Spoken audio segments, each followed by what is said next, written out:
The following is a conversation held between the protagonist of the philosophical novel Infinite of One, Alex, and a cohabitant of his compound, Henry, held on the subject of business collectivism. Alex starts, people are generally unaware that communistic and capitalistic extremes are equally enemies of the people, and the government has to be well enough insulated and power distributed to protect people from traditional versions of purely capitalistic business structures that are just as unmerited as communism, but for the opposite reason. Instead of communism's destruction of just reward because everyone is theoretically given an equal share and disallowed from owning and operating the means of production regardless of merit, regardless of their contribution of value, pure capitalism perpetuates injustice by rewarding the privileged few that can afford to buy into an ownership position and that will inevitably use their equity exclusion to further consolidate their grip on commercial revenue and its amassed wealth, the only set claim to any major piece of the business bottom line, putting everyone else in the exploited position of being parasitically preyed upon and excluded from benefiting from profitability. What all this amounts to is that the best way to promote an economy that works to improve total quality of life while maintaining merited treatment of economic participants and encouraging of innovation and hard work is by restructuring the balance sheet. Into the business collective, Henry preempts. Right, the business collective, Alex replies. That's my recommendation, at least. Whereas total value economics, or what might also be called quality of life economics, aims at nurturing a more naturally fertilizing macroeconomic framework, the overall nurturing and supporting of the root systems of the tree, if you will, for growing the greatest total quality of life, business collectivism aims at training the tree branch by branch, bringing it fully into the photosynthesizing light and ensuring it doesn't grow out of balance. It is the more micro-focused part of the growing process, the daily watering, tending, and disease prevention, ever vigilantly looking for imperiling pathogens. One of the most important concepts here, one that I feel I need to mention right off the bat, and which I discuss in the book and may have mentioned to you before as well, is that while there are many ways to reduce injustice, it's vital if one aims to permanently rectify those injustices to target their causes, not merely their effects. You always, if at all possible, target the disease so that you eventually don't have to alleviate the symptoms.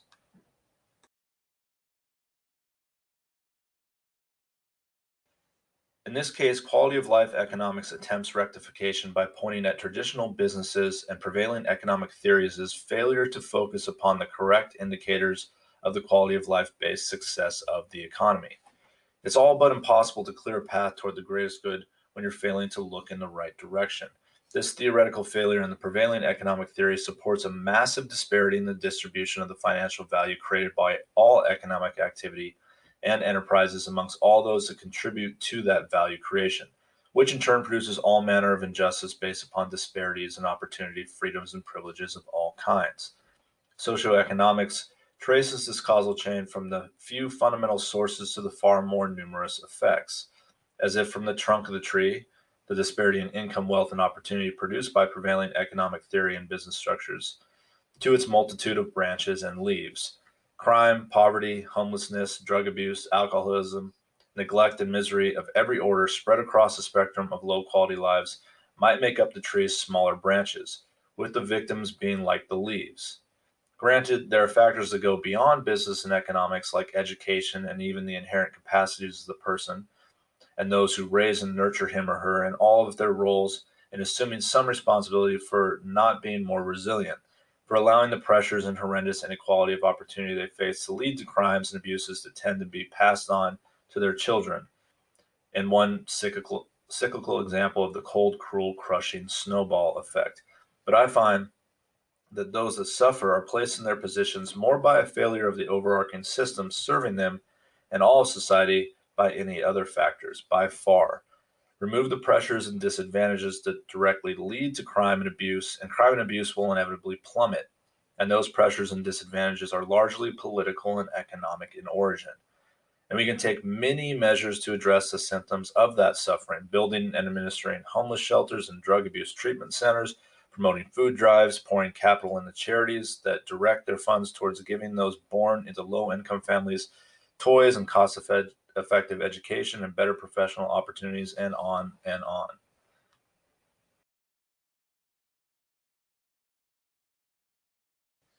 Again, the short term acts of misery mitigation are at least as numerous as a number of smaller branches on a massive, fully grown tree, Alex continues. But these are treatments of effects, not treatments of the causes. If you don't cure the disease itself, if you don't address the core root sickness infecting the trunk from which everything else branches, the symptoms will only continue, and you'll forever be scrambling to minimize effects, spraying fungicide on the leaves as they continue to fall away. You have to go to the cause if you want to create the greatest quality of life value improvement, and if you want that improvement to actually last. What is making the tree susceptible to fungal and bacterial outbreaks in the first place? Rather than spending all of your energy and resources examining and trying in unsustainable vein to treat every leaf, dig down into the infected root system and inspect the diseased trunk, identifying the one or few core causes, which in turn will illuminate potential cures that, when successfully, sustainably treated, take care of the leaves naturally. When you look at the billionaire that steps over the homeless man sleeping in front of his office building and that makes his fortune off of cost minimizing, highly pollutive manufacturing operations in India, for example, paying workers a fraction of what they'd earn in the West that daily fight to keep their families alive on their subsistence wages, you cannot allow yourself to be content with merely attempting to enact short term treatments of the symptoms that he spreads, of the disease of greed that has infected every system failing the human race that he represents, of feeding and sheltering the homeless man, and fighting for labor and environmental protections here and abroad. These are noble causes, but not the noblest, not the ideal, most valuable, most fundamental, and universally impacting of causes. You have to go to the source of the symptoms that the billionaire is perpetuating. Where his company's profits come from and how they are distributed, and why his company's structure prevails, and how and why the economics and political elements prop that system up and his company and protects his company. Look at the root disparity feeding up into everything across the totality of the socioeconomic, business, and political landscapes, eventually spreading out to deny the homeless man all the many possible paths he might pursue toward an improvement of his circumstances, or which might have prevented the reality of his circumstances in the first place, were the root injustices not obstructing such a pursuit, or had they not led to the pressures, suffering, and insufficient opportunity giving rise to his pitiable, desperate situation. Your remedy, in other words, has to be systemic.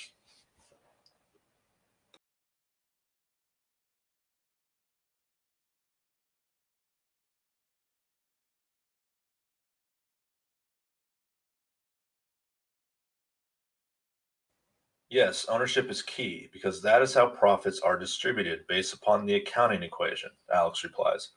But you don't stop with reserving some paltry portion of the equity for the employees like a stock sharing program in which a minuscule fraction of company stock is reserved for employees to essentially placate them by tricking them into thinking 2% of the company being reserved for salary and wage capped straight line, non incentivized, compensated employees qualifies the company as being, quote, employee owned.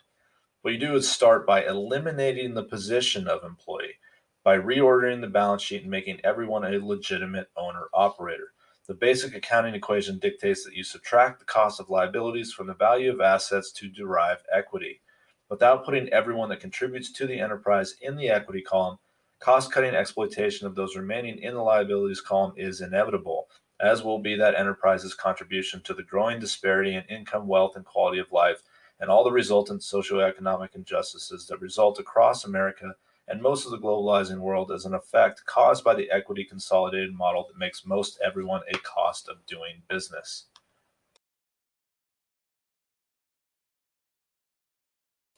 And there are many ways that the merited share of equity may be calculated for everyone contributing to each enterprise. But the way that I usually envision that calculation is through a 2 or 3 part evaluation. And this evaluation is pretty basic. The first part is based upon personal financial investment. As in traditional business, when you invest in the startup or continuity of the going business concern, it is just that you receive equity in return. When the business collective is launched, everyone brought into the fold, from the CEO to the janitorial staff, is awarded the opportunity of a capped amount of money they may invest, and later, when people cash out or the stock is split, that they may reinvest in the company, with these investments translated into increasing equity shares, with, of course, increasing risk if the company were to go bankrupt. The total equity that can be garnered in this fashion is limited, of course.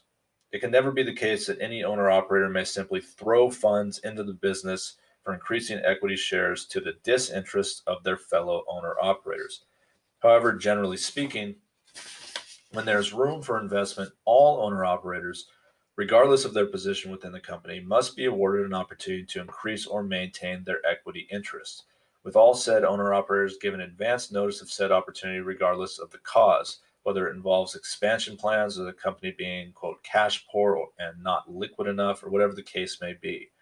No one can be excluded from the opportunity, and everyone must have the same capped amount that they may reinvest whenever this takes place, with obviously the more money the person puts in, the more of the enterprise they own, and the more of the net profit they are entitled to as dividends paid out at predetermined intervals based upon a contract every new member of the company, every owner-operator, agrees to when they join the company. The second part of the merited equity share evaluation is also fairly conventional and intuitive. It is based upon the importance of the person's role within the enterprise. The more value the individual contributes to the business collective, the more responsibility they take on, the more skill, knowledge, and experience they bring to the table, the more their performance translates into the relative financial success or failure of the operation, the greater the equity share that they merit. Each owner-operator gets a value contribution score, which translates into a part of their equity share. This, too, is a part of the contract every newly joining owner-operator signs upon being officially brought into the fold. It goes without saying that everything must be comprehensively detailed in the business collective formation and new owner-operator contracts. And the third part is the owner-operator survey, correct? Henry attempts to recall. Yes, Alex replies. Henry definitely read the book. He didn't just skim it.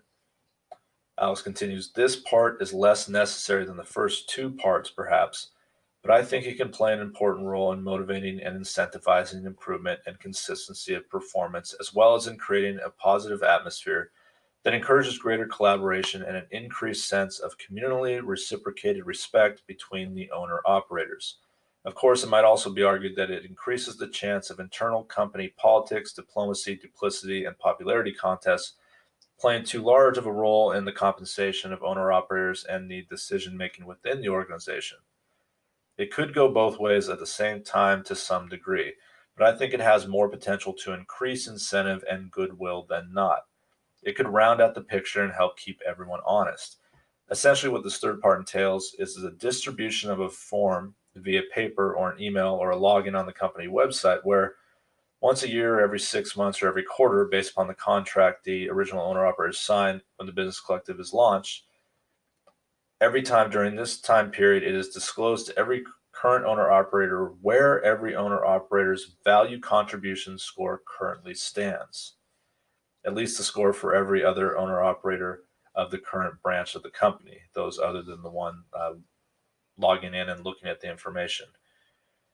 Assuming that the company may have branched out to include multiple locations. So once its value contribution score is known, and after reviewing this information, each owner-operator then marks for every relevant owner-operator included in the survey, including possibly themselves, whether or not they believe they deserve a higher score, a lower score, or already have a score that actively and accurately reflects their relative contribution to the company or branch. There might be 5 options, say. You might have deserve a much lower score, deserve a lower score, possess an accurate score, deserve a higher score, and deserve a much higher score.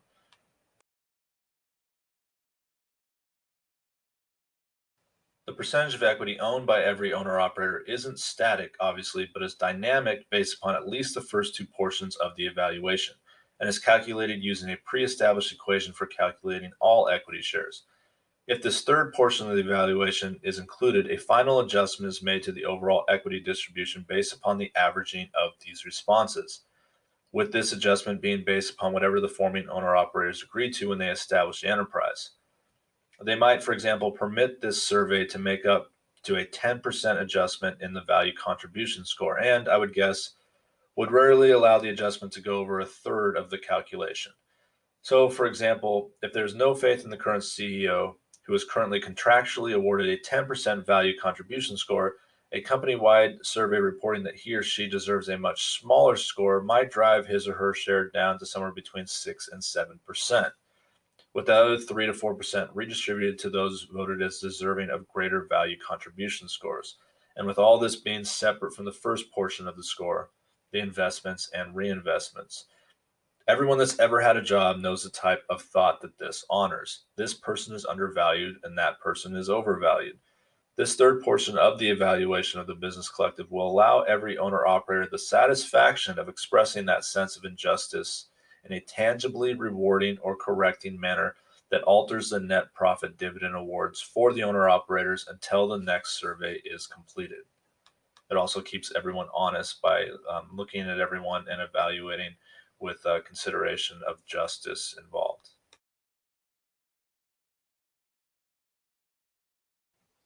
I like it, Henry replies. So the three factors are plugged into the equation and the share of the net profit-based equity is distributed as dividends accordingly. One thing that occurs to me, however, one possible issue with this whole scheme of yours, won't this distribution of equity make the decision-making process more difficult, maybe even next to impossible? What if all the owners disagree on a direct course of action for the business? Does it come down to which decision has the most equity backing? And even if total equity breakdown is how decisions are made, won't this take too long? It just seems like it would be inefficient. Like business would suffer because by the time the decisions are made, it's too late or too much is lost. I think you would have a competitive disadvantage compared to more traditional business structures. Just because equity is distributed amongst all the owner operators in a merited manner, such as what we've just discussed, doesn't mean that all decisions have to go through all the owner operators. Alex replies. That is one possible means for making decisions, but I think voting through equity would only apply to certain big picture decisions as spelled out in most of the organizing contracts for the business collectives. The day-to-day decisions would go through the head officers of the business collective as they do in more traditional structures for the reasons that you just cited. The CEO would have the final say in most decisions and would be just as motivated and likely more motivated to make decisions for the best long-term interests of the company, decisions that would benefit all of the owner operators, because he or she would be one of the foremost of those owner operators and having the most responsibility would tend to possess far more equity than he or she typically would under any traditional stock sharing plan.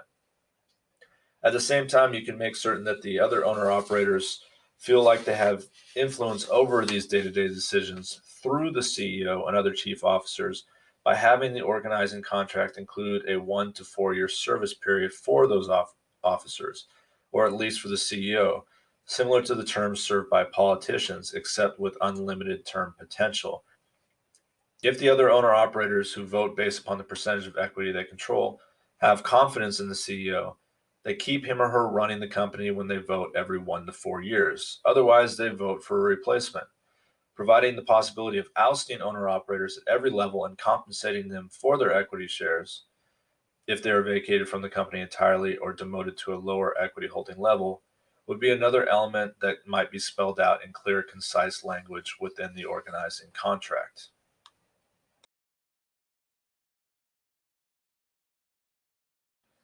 I see, Henry responds. So is that it then, the entire structure of the business collective?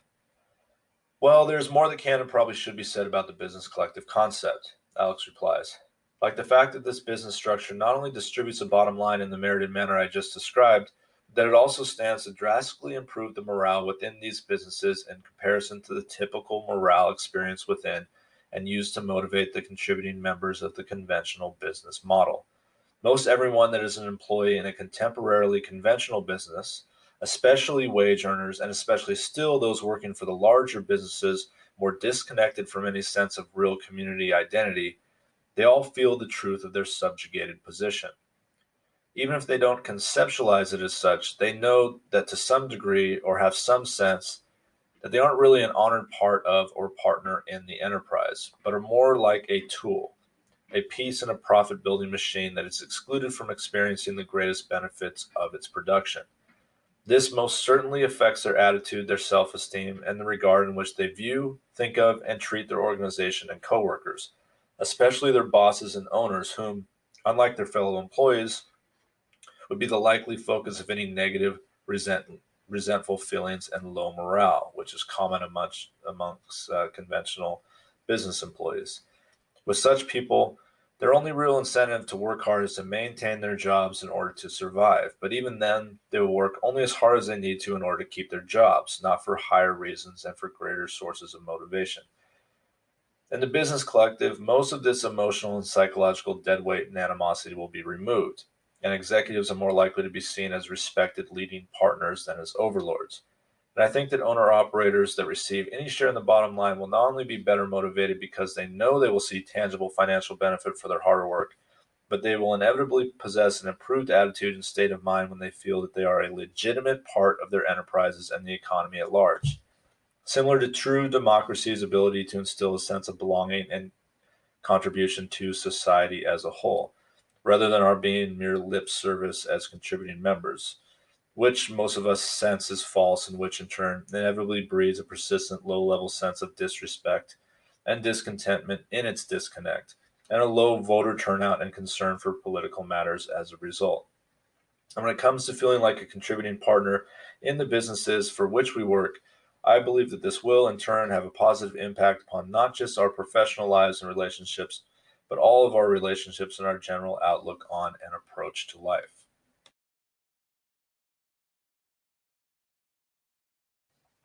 And since everything is connected, Alex continues, I believe that these effects will positively snowball.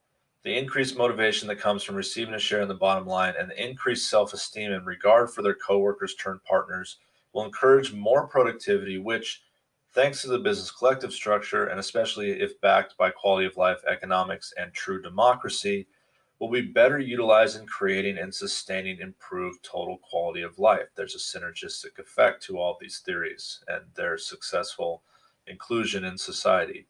All contributing citizens will be more optimistic and even, dare I say, possess more faith in and carry greater goodwill for the human race. This will ripple across society and combine with the waves emanating from all the points in which business collectives are established. People's hearts will be better fused with their efforts as a result. It's like the love of spirit, a feeling you are a true part of the whole, that the true identity is an infinity of one, rather than our being individuals, separated cutthroat combatants divided between the overadvantaged exploiters and the disadvantaged being exploited. People sense the disunity and that they are being used and forced to squabble amongst one another to get a decent piece of the commercial pie in order to live a decent quality of life. And this, of course, affects us, whether we're aware of it or not. I can see that, Henry agrees, thinking of the constant lack of enthusiasm, the sour scowls, and the general sense of unhappiness he sees in the faces of most every worker he comes into contact with. Compared to traditional employees, the fully inclusive membership of those individuals comprising business collectives will be in the position to benefit in all of these ways, Alex says. They'll make more money and be less vulnerable to all the injustices created by the disparity of income, wealth, and opportunity across traditional societies. They'll be better motivated to work and possess greater self esteem. They'll likely create greater value for the world and will hold their enterprises and fellow owner operators in higher regard and are likely to develop superior attitudes and general outlooks on life and their prospects. They will feel like they are vested members in their enterprises and in society in general, a benefit that would be magnified were they to become contributing members of any form of true democracy, such as the form which we've already discussed. Their voices would truly be heard. They would have some direct control and be duly rewarded commensurate with the value they produce through the enterprises in which they would finally be legitimate vested members. They would no longer be tools. They would no longer be marginalized, subjugated, or unjustly taken advantage of. They'd be a real, directing, much better benefiting part of the economic chain and the political system. And there's no way that they would not feel this, regardless of how they conceive of it within their minds. Can you imagine what this might do for them and for us generally if it were to spread across society nationally and, of course, ideally globally?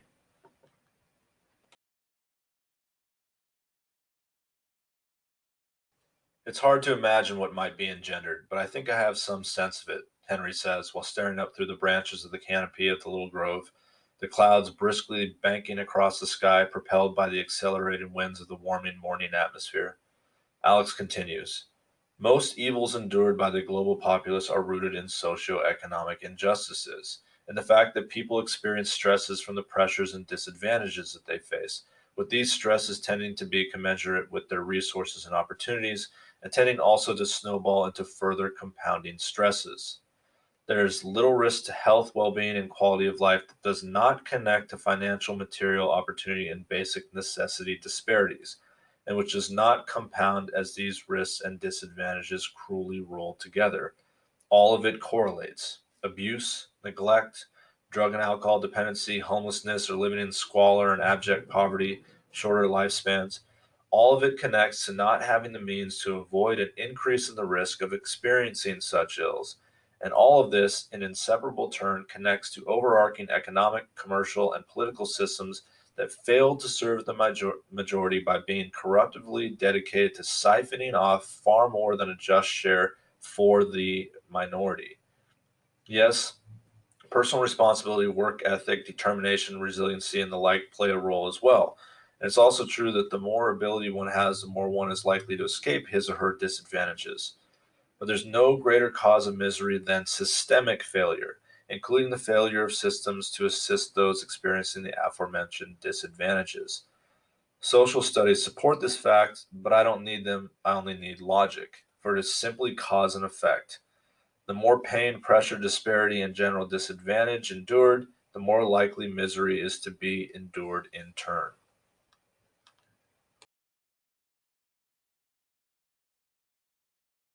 So, with regards to the ideal which every progressive is driven to seek, considering the concept's potential for increasing socioeconomic justice by cutting such disparities and all of their connected ills, it would be extremely valuable to find any and all means to encourage the spread of the business collective structure and its benefits across as wide a swath of the national economy as possible, Alex continues. This might be accomplished through government support of the business collective based upon an understanding of its vast potential benefits for the public at large. To promote business collectives, the federal and state governments could, for example, establish a new business filing type that grants business collectives tax advantages, or could subsidize or provide part of the startup funds in the business collectives in exchange for an equity share, up to a certain max amount, say 10%, in the business collectives that voluntarily apply for and receive this government investment. I can even imagine cutting out taxation of these enterprises entirely by trading that business income taxation and the typical tax dodging of business income write offs for the share in the dividend based equity held by the government at all levels that the government contributes.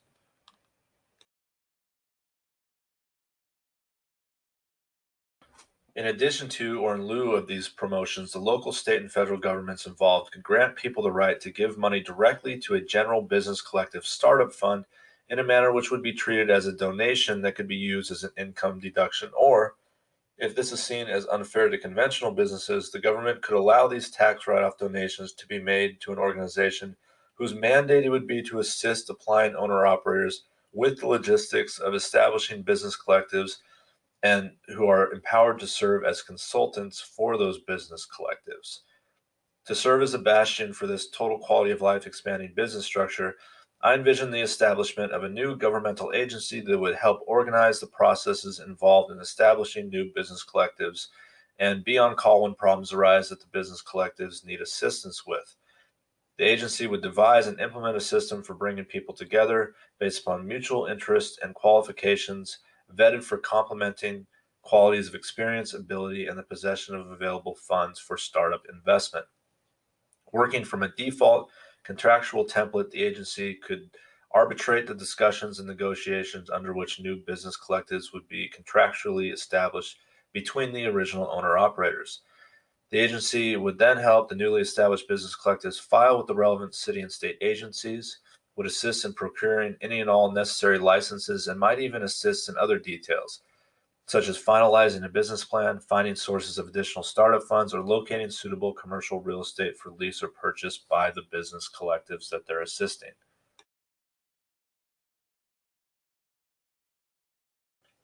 After a long pause, both Alex and Henry, lost in the imagination of such a commercial structure and what it might mean for the people word to spread, Henry inquires, "So that's it, then?" There are many more details that would be included within a comprehensive founding contract for the business collective in which all possible contingencies are covered.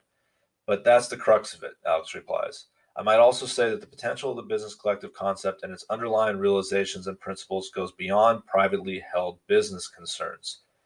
People banding together in common cause in order to prevent being preyed upon by profiteers that exploit our division, coming together to create the buying power and combine collaborative strength to avoid being taken advantage of in every way, politically, professionally, and commercially, is the general theme here, as you may have noticed. It is also the only reason that individualism and reflexive dismissal of socialism are focal points of conservative propaganda. It's very simple. Divided, we're weak and easy to control and take advantage of for the greed of a small controlling sect of the population, the aristocratic ownership class. Most of my ideas are based upon this realization, on how much this costs us, on feeling a moral, spiritual imperative to do as much as possible to prevent people from collectively paying the unscrupulously profiteering bill imposed upon us and grossly restricting our collective quality of life by the controlling few through all the major systems of society, in politics and business, commercially, and what we pay for to live and have what we need to live fulfilling lives, even spiritually, and the opportunity for pure spirituality to overcome religion.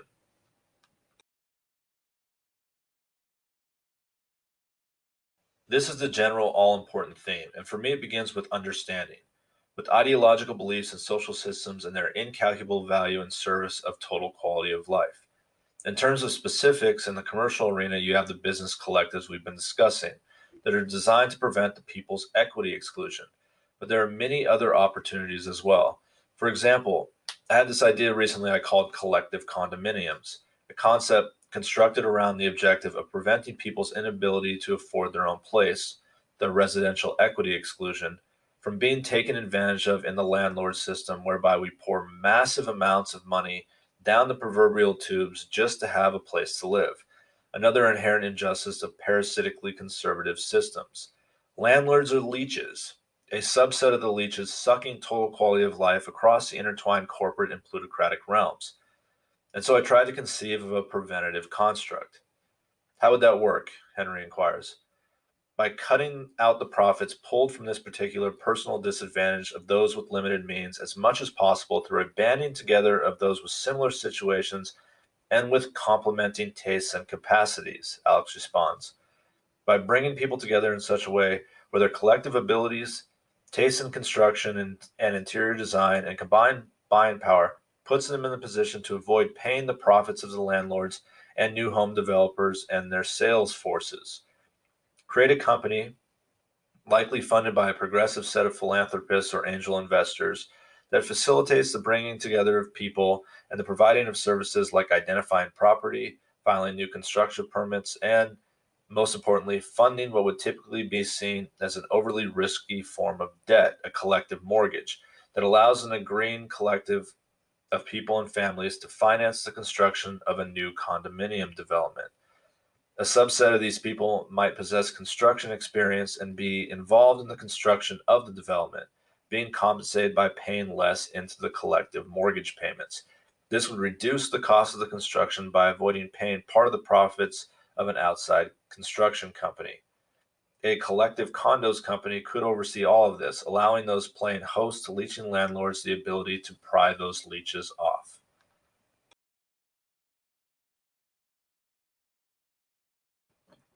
And this concept could be applied to other sectors of the economy in which people are paying the profits of those that take advantage of their disunity, disadvantage, and lack of collective buying power.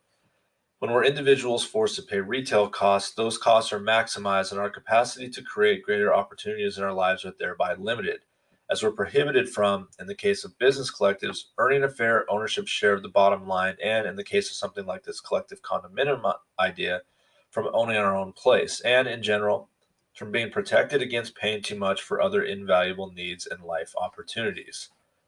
I could see coming together in similar ways to provide one another with cost minimized healthcare, utilities, insurance, produce. The possibilities are endless.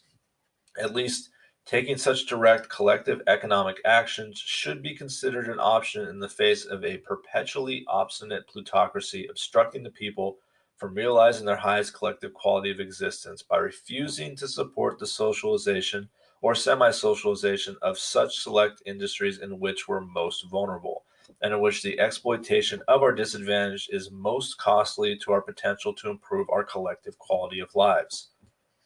And I'm not, again, advocating for a communistic total takeover of industry, as a small minded conservative will likely dismiss such an idea as advocating for. What I am advocating for are the best possible means by which groups of people are empowered by coming together in combined stakes in exposed areas to collectively grant great advantages and protections against preclusions and their greatest collective quality of life realization. And I'd also add that this is the only reason that exploiting profiteers hate any sort of collective action and label it communism, knowing that most conservatives will thereby reflexively dismiss it. Because by being in the best interest of the people, it cuts into the ownership class profits made off of the people. And manifestations of the collective concept needn't be full on publicly owned and nationwide in order to impart irreplaceable benefits.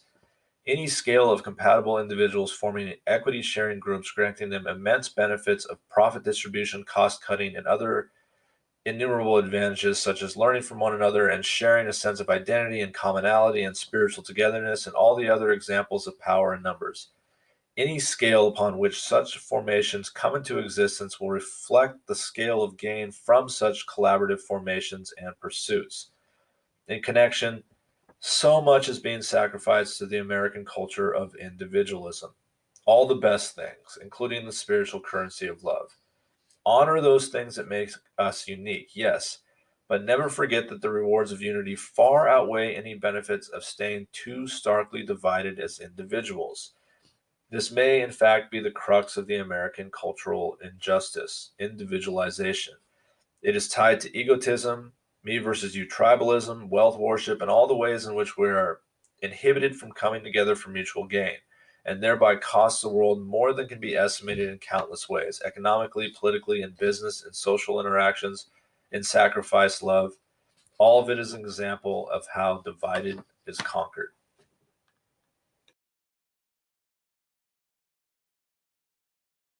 This has been a presentation of Infinite of One Publishing.